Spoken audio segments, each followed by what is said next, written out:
Hello बच्चों, good morning everyone. कैसे हैं आप सभी? स्वागत है आपका हमारे YouTube channel success with master ji पर। हम यहाँ पे कर रहे हैं हिंदी व्याकरण के PYQ। आज का टॉपिक है हमारा सर्वनाम। संज्ञा वाला टॉपिक हमारा समाप्त हो चुका है। तो देखते हैं कि क्या होता है सर्वनाम और क्यों प्रयोग किया जाता है संज्ञा के स्थान पर इसका।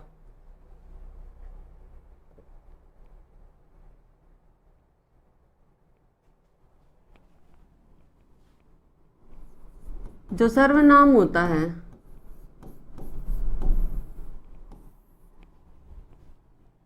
ये क्यों व्याकरण के अंदर लिया गया, देखिए इसके नाम से ही पता चलता है।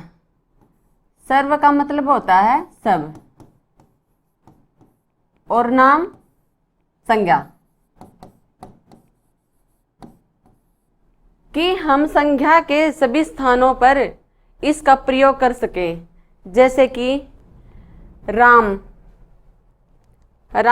5वीं कक्षा में पढ़ता है, वह विद्यालय में गया तो वह सर्वनाम का प्रयोग किया। अब बार बार रिपीटेशन से बचने के लिए हम सर्वनाम का प्रयोग करते हैं, क्योंकि अगर हम बार बार उसी नाम का प्रयोग करेंगे तो थोड़ा सा अच्छा नहीं लगेगा। तो इस वजह से सर्वनाम का प्रयोग संज्ञा के स्थान पर किया जाता है। ठीक है, अब देखिए कि सर्वनाम किसे कहते हैं। सर्वनाम उस विकारी शब्द को कहते हैं कि जो पूर्वापर संबंध से, यानी कि विकार उत्पन्न तो होता ही है इसमें, सर्वनाम के अंदर है विकारी शब्द को कहते हैं जो पूर्वापर संबंध से किसी भी संज्ञा के बदले आता है। संज्ञा में और सर्वनाम में यही फर्क होता है कि संज्ञा सीधे रूप में आती है, जैसे कि लड़का। अब सर्वनाम कैसे, पूर्वापर संबंध कैसे कि वह लड़का। अगर हम संज्ञा के अंदर लड़के को लड़के ही कहेंगे, लड़के के ही संज्ञा देगा वो, ना कि किसी सड़क, पेड़, वृक्ष या नदी, कोई और चीज को संबोधित नहीं करेगा। और सर्वनाम जैसे मैंने कह दिया कि वह, तो वह का मतलब कि कोई भी हो सकता है। तो ये हमें दर्शाना पड़ेगी पूर्वापर संबंध से किसी भी संज्ञा के बदले आता है।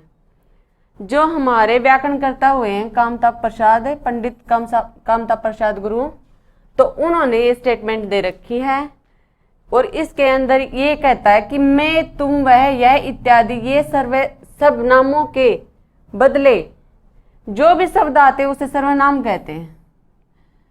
संज्ञा की अपेक्षा सर्वनाम की विलक्षणता यह है कि संज्ञा से जहां उसी वस्तु का बोध होता है, जो बात मैंने बता दी है ये वही बात है। ठीक है, यहां वहां सर्वनाम के पूर्वापर संबंध के अनुसार किसी भी वस्तु का बोध होता है। ठीक है, ये वही बात है सारी जो मैंने पहले बता दी है। अब देखिए सर्वनाम के कितने भेद होते हैं। हिंदी में कुल 11 सर्वनाम होते हैं।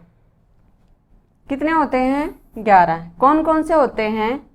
मैं, तू, आप, यह, वह, जो, सो, कोई, कुछ, कौन, क्या, ये सब टोटल कितने होते हैं? 11। और इसके प्रयोग के अनुसार होते हैं सर्वनाम के 6 भेद। कौन कौन से होते हैं 6 भेद प्रयोग के अनुसार?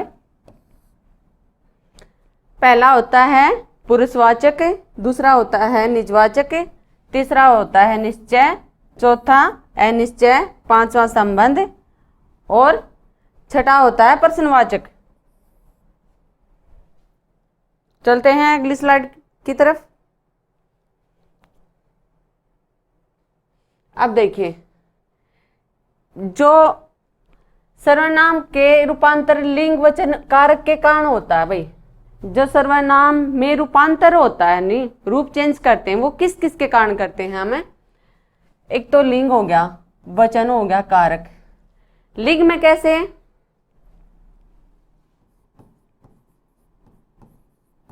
वह खाता है, वह खाती है। ये तो हो गया लिंग। वचन है।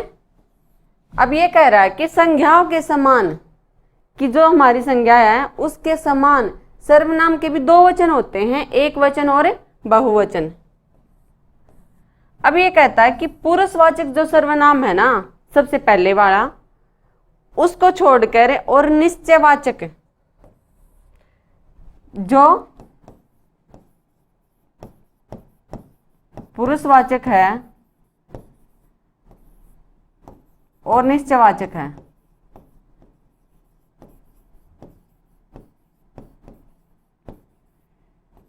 इन दो को छोड़कर शेष सर्वनाम विभक्ति रहित, विभक्ति रहित का मतलब है कि बिना विभक्ति के,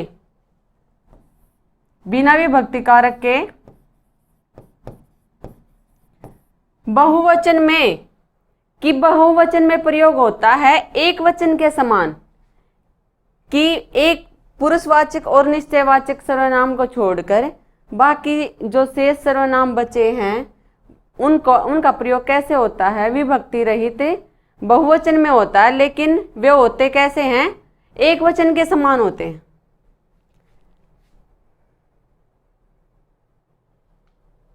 अब एक और होता है संयुक्त सर्वनाम होता है एक।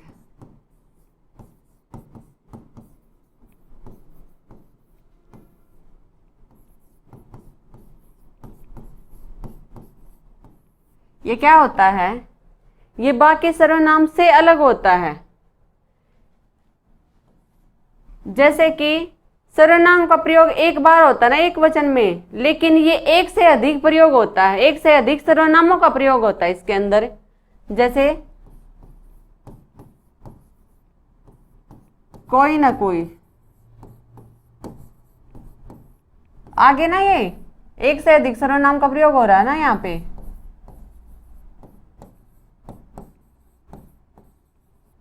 कुछ ना कुछ, तो ये जो होते हैं ये संयुक्त सर्वनाम के अंतर्गत आते हैं, जिन्हें संयुक्त सर्वनाम कहा जाता है। ये बाकी सर्वनाम से अलग होते हैं।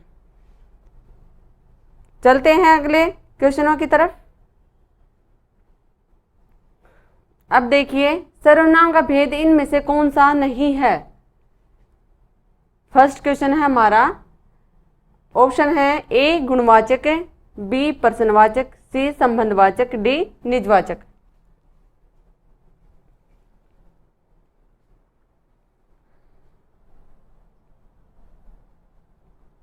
तो आंसर क्या हो जाएगा यहाँ पे, ए गुणवाचक के सर्वनाम का भेद नहीं होता।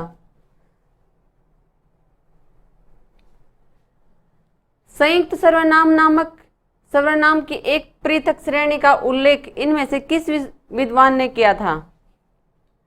ऑप्शन ए है भोलानाथ तिवारी, ऑप्शन बी है हरदेव बिहारी, सी है डॉक्टर दीमसित, डी ऑप्शन है जॉर्ज ग्रियर्सन।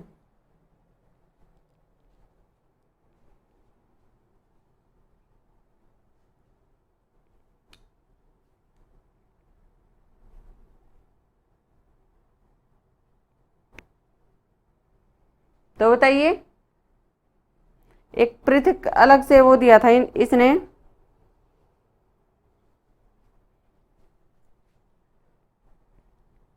तो डॉक्टर दीमसित से इन्होंने संयुक्त नामक सर्वनाम की एक पृथक श्रेणी का उल्लेख किया था, जो कि मैंने अभी बताया है। चलते हैं अगले क्वेश्चन पर। ये कह रहा है कि निम्न में से सर्वनाम शब्द कौन सा है, ए रोग, बी कौन, सी नींद, डी सफाई।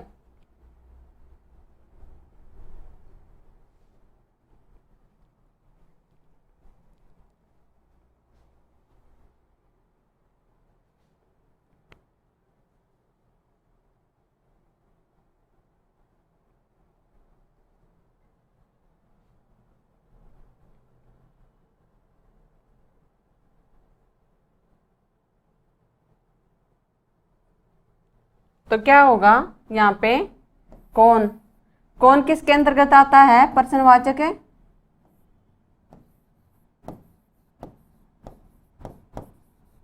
जो प्रश्नवाचक सर्वनाम के अंदर कौन क्या,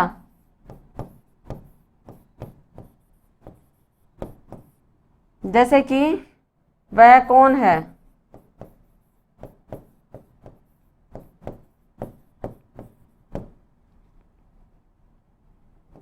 तुम क्या कर रहे हो,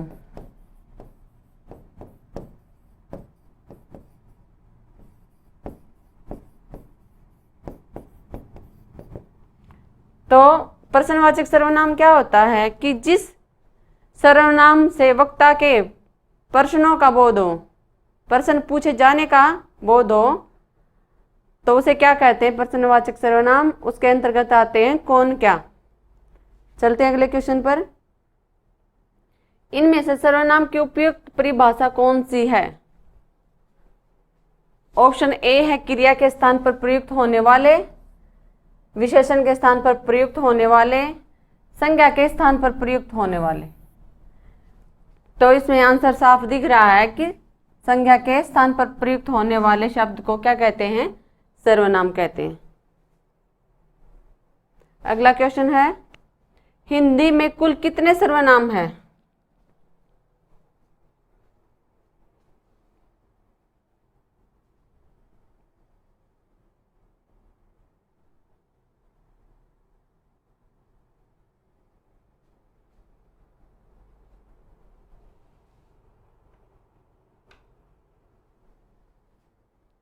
तो कितने होते हैं?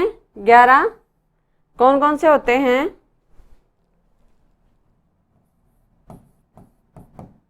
मैं, तुम, आप, यह, वह, जो, सो, कोई, कुछ, और क्या है? कौन क्या।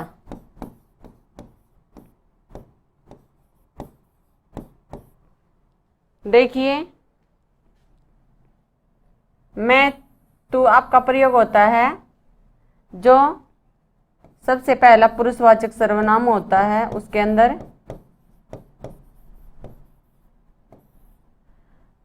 और यह वह का इस आपका प्रयोग निजवाचक के अंदर भी होता है।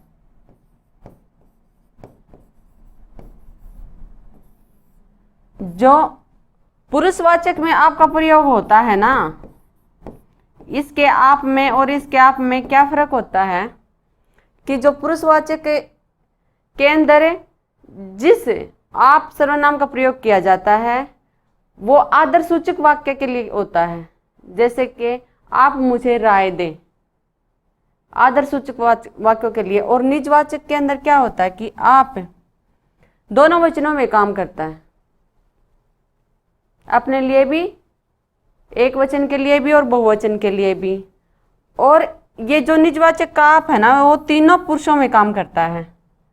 जैसे कि 3 पुरुष कौन कौन से? पुरुषवाचक जो सर्वनाम होता है ना, उसके 3 भेद होते हैं। कौन कौन से? उत्तम, मध्यम और अन्य।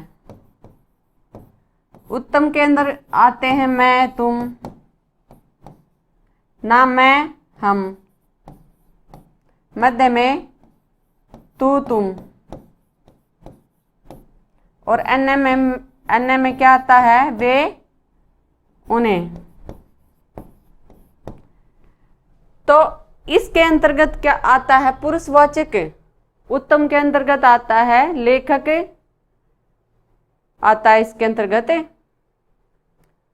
वक्ता और लेखक। और मध्यम के अंदर कौन सा आता है? पाठक एवं श्रोता आ जाएंगे।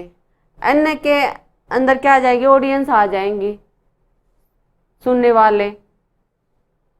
ठीक है, बाकी अन्य जो होते हैं वो ये होते हैं पुरुषवाचक सर्वनाम के भेद। चलते हैं अगले क्वेश्चन की तरफ। निम्नलिखित में से कौन सा सर्वनाम पद है, चिन्हित कीजिए। ए राधा, बी वह, सी सुंदर, डी विभीषण।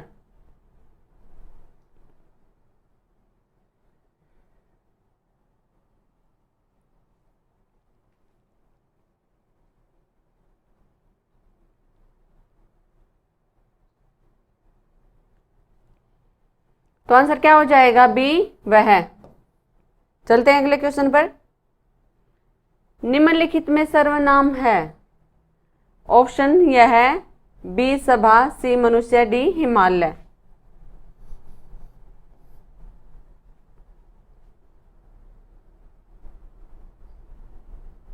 तो आंसर क्या रहेगा यहाँ पे, ए यह। अगला क्वेश्चन है, निम्नलिखित में से किस वाक्य में सर्वनाम का प्रयोग हुआ है। ऑप्शन ए है, आज बरसात होगी।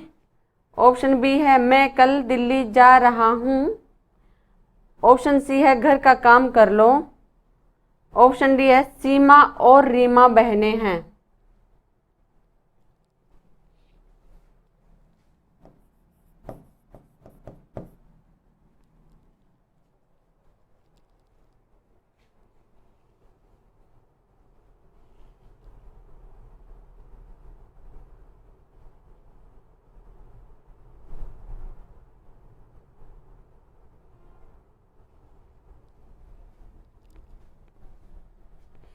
तो कौन सा ऑप्शन हो जाएगा यहाँ पे, मैं कल दिल्ली जा रहा हूं।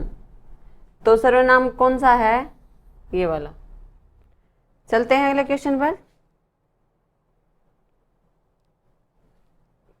क्वेश्चन है, जो शब्द पूर्वापर संबंध से किसी भी संज्ञा के बदले आता है उसको क्या कहते हैं।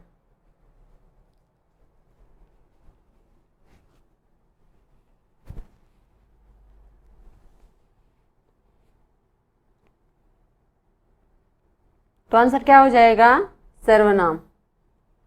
चलते हैं अगले क्वेश्चन पर। हम ताजमहल देखने जाएंगे, इस वाक्य में हम सर्वनाम का कौन सा प्रकार है।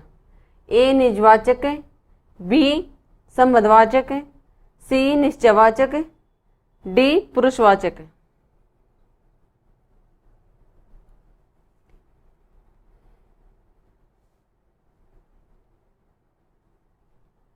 तो क्या हो जाएगा आंसर, डी पुरुषवाचक। पुरुषवाचक के अंदर कौन सा, उत्तम पुरुष।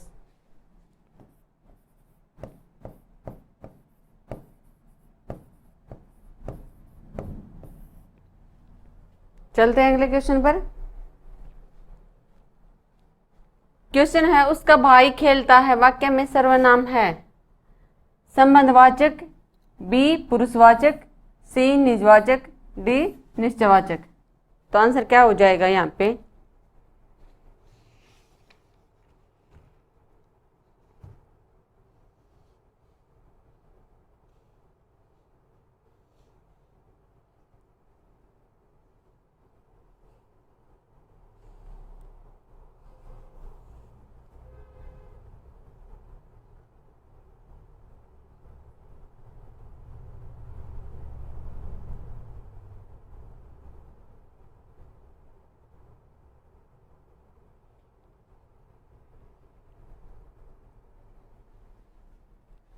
तो आंसर क्या हो जाएगा यहाँ पे, बी पुरुषवाचक सर्वनाम हो जाएगा।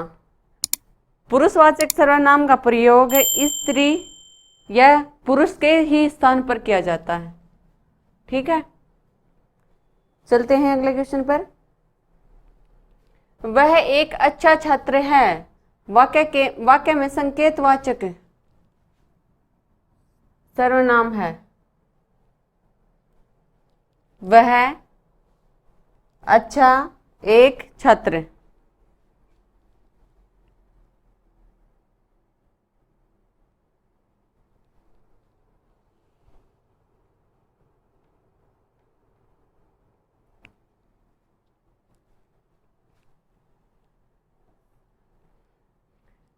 तो क्या हो जाएगा आंसर, ए। वह क्या है, एक सर्वनाम है। चलते हैं अगले क्वेश्चन पर। निम्नलिखित में से कौन सा शब्द अन्य पुरुष का उदाहरण है? अन्य, उसने, तुमने, हम, मैंने।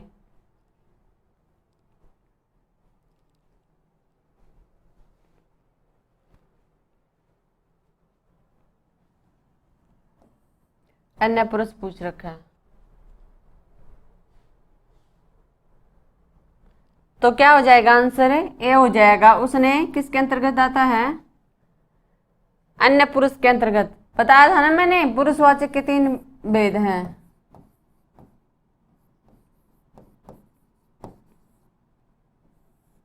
कौन कौन से हैं? उत्तम, मध्यम, अन्य। उत्तम में आता है मैं, हम। मध्य में तू, तुम। अन्य में वह, वे, उसने, उन्होंने। चलते हैं अगले क्वेश्चन पर। निम्नलिखित प्रश्न में 4 विकल्पों में से उस विकल्प का चयन करें जो उत्तम पुरुषवाचक सर्वनाम शब्द का सबसे अच्छा विकल्प है। ऑप्शन ए है उनको, ऑप्शन बी है हम, ऑप्शन सी है उन्हें, ऑप्शन डी है आपको।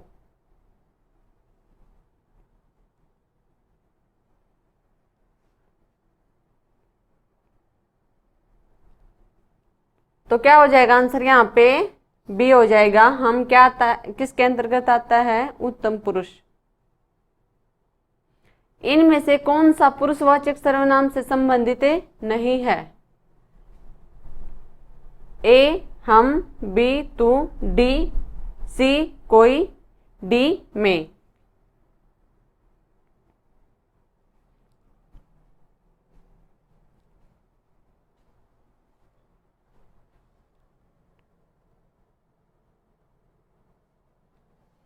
तो आंसर क्या हो जाएगा? सी हो जाएगा। कोई। कोई किसके अंतर्गत आता है? अनिश्चयवाचक के अंदर।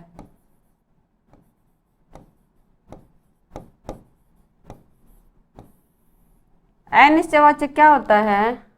जिससे किसी सर्वनाम का अनिश्चितता का बोध हो, यानी कि कोई भी चीज निश्चित ना हो। कोई भी वस्तु, संज्ञा के स्थान पर जो सर्वनाम का प्रयोग होता है ना, सर्वनाम का अनिश्चित सर्वनाम का बोध हो वहां पे। तो इसके अंतर्गत कौन कौन से आते हैं? कोई, कुछ, ये आते हैं। अगला क्वेश्चन है, पुरुषवाचक सर्वनाम के कितने भेद होते हैं? 3 होते हैं, 2 होते हैं, 4 होते हैं, 7 होते हैं। कितने होते हैं बताइए?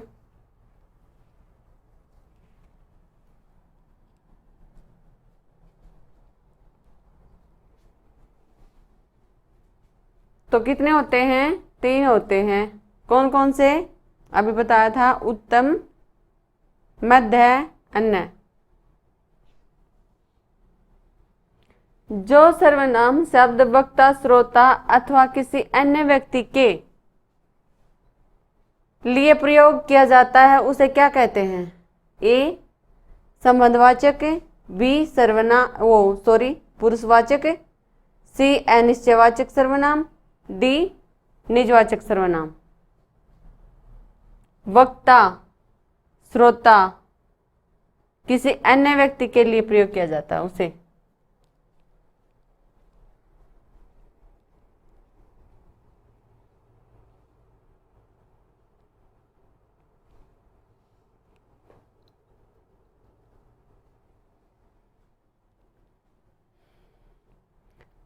तो किसके अंदर होता है इसका प्रयोग? पुरुषवाचक। पुरुषवाचक सर्वनाम के 3 भेद होते हैं ना, जो बताए थे मैंने अभी, उत्तम, मध्यम, अन्य। इसके अंदर कौन कौन से आते हैं? लेखक व,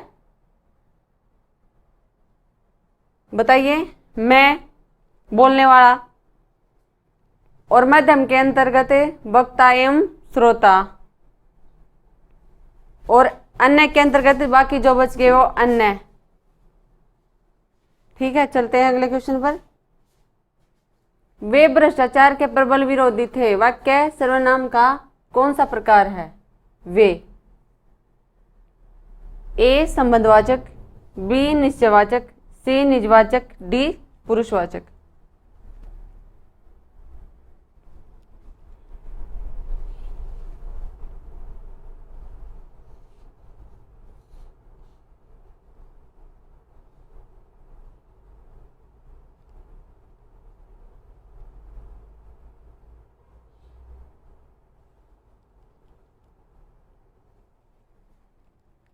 तो किसके कौन सा प्रकार हो जाएगा सर्वनाम का? डी पुरुषवाचक। पुरुषवाचक के अंदर वे किस में आ जाएंगे? अन्य पुरुष में। चलते हैं अगले क्वेश्चन पर। मुझे किस प्रकार का सर्वनाम है? ए उत्तम पुरुष, बी मध्यम, सी अन्य, डी इनमें से कोई नहीं।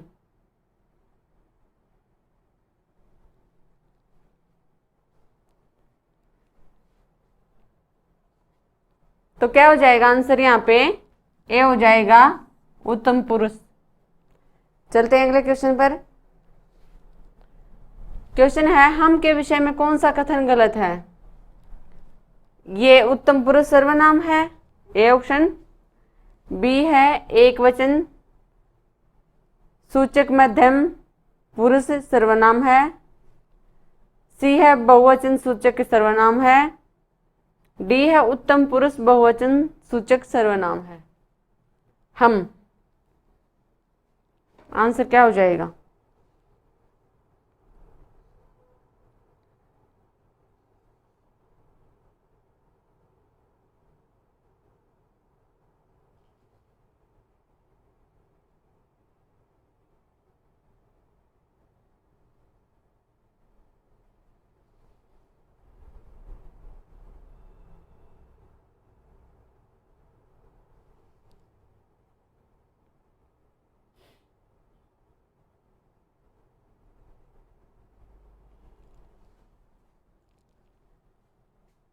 तो आंसर क्या हो जाएगा? कौन सा कथन गलत है इसके बारे में, हम के बारे में? एक वचन मध्यम पुरुष सर्वनाम, ये गलत हो जाएगा। यहाँ पे क्या है? हम उत्तम पुरुष सर्वनाम है और बहुवचन सूचक सर्वनाम के अंतर्गत आता है। ये डी में दे दिया उत्तम बहुवचन सूचक सर्वनाम है, तो ये तीनों सही हो जाएंगे। आंसर क्या हो जाएगा? ये वाला। अगला क्वेश्चन है निम्नलिखित जोड़ों में से उत्तम पुरुष वाले जोड़ों को पहचानिए। ए मैं हम, बी तू तुम, सी वह वे, डी इससे इन्होंने। उत्तम पुरुष का पूछ रखा है, क्या हो जाएगा आंसर? ए हो जाएगा मैं और हम किसके अंतर्गत आते हैं? उत्तम पुरुष के। क्वेश्चन है निम्नलिखित में से कौन सा उत्तम पुरुषवाची शब्द नहीं है? ए तुम, बी हमको, सी मुझ में, डी उपर्युक्त में से एक से अधिक, ई उपर्युक्त में से कोई भी नहीं। उत्तम पुरुषवाची शब्द नहीं पूछ रखा।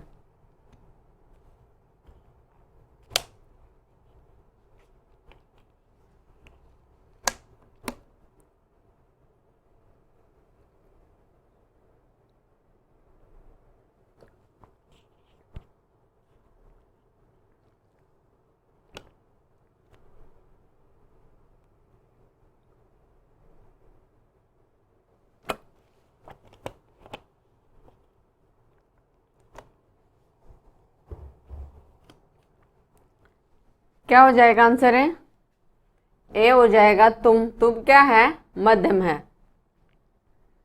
चलते हैं अगले क्वेश्चन पर। आपकी सब राह देख रहे हैं। रेखांकित शब्द कौन सा सर्वनाम है? ए प्रश्नवाचक, बी संबंधवाचक, सी निश्चयवाचक, डी निजवाचक। बताइए आंसर।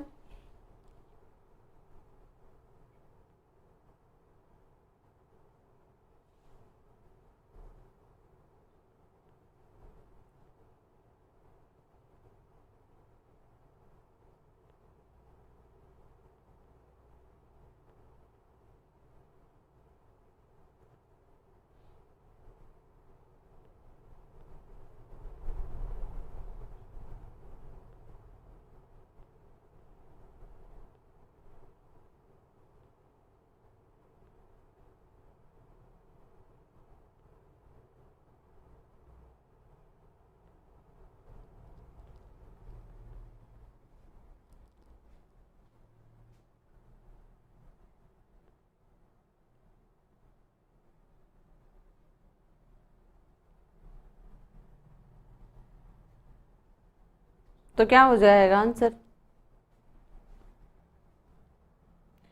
देखिए आप क्या है, इसमें से ना एक से अधिक बनता है इसका आंसर। देखिए आप क्या होता है, पुरुषवाचक सर्वनाम के अंतर्गत भी आता है ये। आप आदर्शसूचक वाक्य में प्रयोग किया जाता है पुरुषवाचक सर्वनाम के अंदर, और आप निजवाचक के अंदर भी आता है, और निश्चयवाचक के अंतर्गत भी आता है ये। क्योंकि आप क्या है, आप निजवाचक के अंतर्गत मैं अपने आप ही कर लूंगा ये काम, स्वयं के लिए आता है, और पुरुषवाचक के अंतर्गत आता है आदर्शसूचक के लिए, और इसके निश्चयवाचक के अंतर्गत आता है निश्चितता दर्शाने के लिए। तो इसमें आंसर एक से अधिक बनता है। तो चलते हैं हम अगले क्वेश्चन पे। दिए गए वाक्य का पुरुष ज्ञात कीजिए। तुम कल कहाँ थे? ये वाक्य दे रखा है, इसमें बताना है कि ए उत्तम पुरुष है, बी मध्यम, सी प्रथम, डी अन्य। तुम कल कहाँ थे? तो आंसर क्या होगा यहाँ पे बताइए।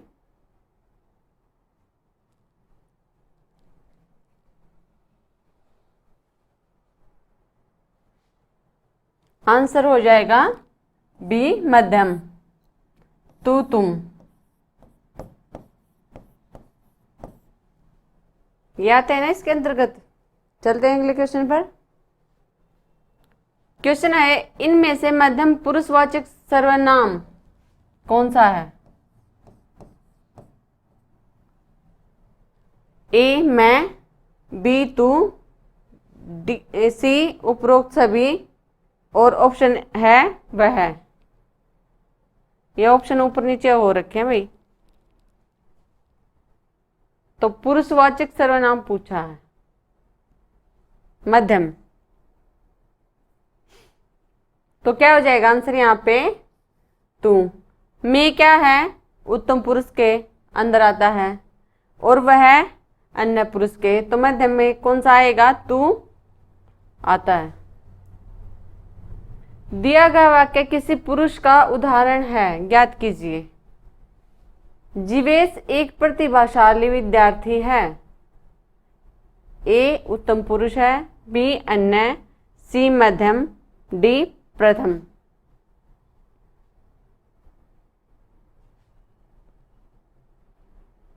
तो बताइए आंसर क्या रहेगा यहाँ पे।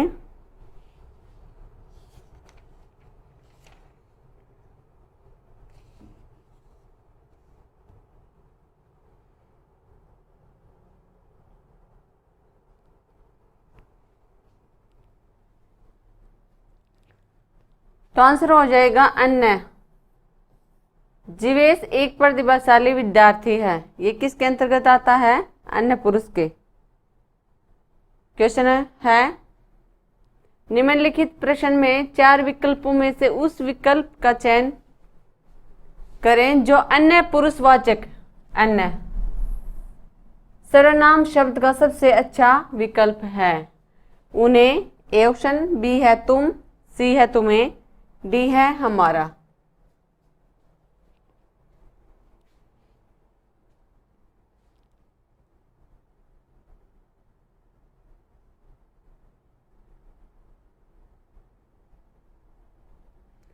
तो क्या आ जाएगा, ए ऑप्शन हो जाएगा। अन्य पूछ रखा है ना उन्हें। अगला क्वेश्चन है, दिए गए वाक्य में सर्वनाम ज्ञात कीजिए, इनकी तुम्हारे में कोई रुचि नहीं है। ऑप्शन ए है अनिश्चयवाचक सर्वनाम, ऑप्शन बी है मध्यम पुरुष, ऑप्शन सी है अन्य पुरुष, ऑप्शन डी है उत्तम पुरुष।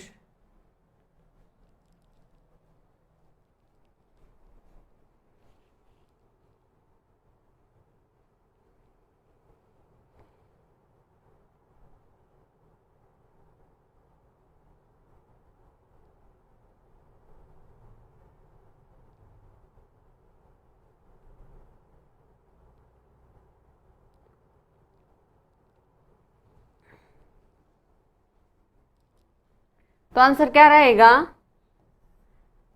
अन्य पुरुष। अन्य पुरुष के अंतर्गत आता है सर्वनाम इनकी। निम्नलिखित प्रश्न में 4 विकल्पों में से उस विकल्प का चयन करें जो रेखांकित शब्द के आधार पर पुरुषवाचक सर्वनाम के भेद का सही विकल्प है। वह कल मुझसे मिलने आएगी। संबंधवाचक, मध्यम, अन्य, उत्तम। तो क्या ऑप्शन हो जाएगा यहाँ पे,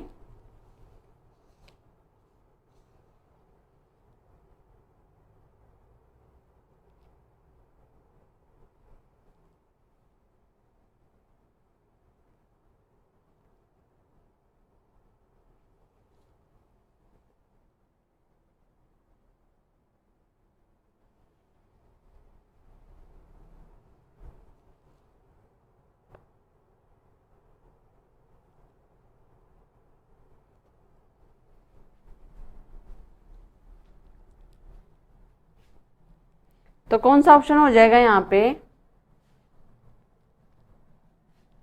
अन्य। वह है ना, वह सर्वनाम है तो किसके अंतर्गत आता है, पुरुषवाचक सर्वनाम के, अन्य पुरुषवाचक सर्वनाम के अंतर्गत आता है वह भी। तो आज हमारी क्लास यहीं तक रखते हैं। आज हमने पढ़ा कि सर्वनाम क्या होता है, इसके कितने भेद होते हैं, इसका रूपांतर कैसे होता है, किस किस के आधार पर होता है, लिंग वचन कारक के आधार पर, और इसके अंतर्गत 7 कारक होते हैं ना, इसमें पूरे 8 का संबोधन नहीं होता।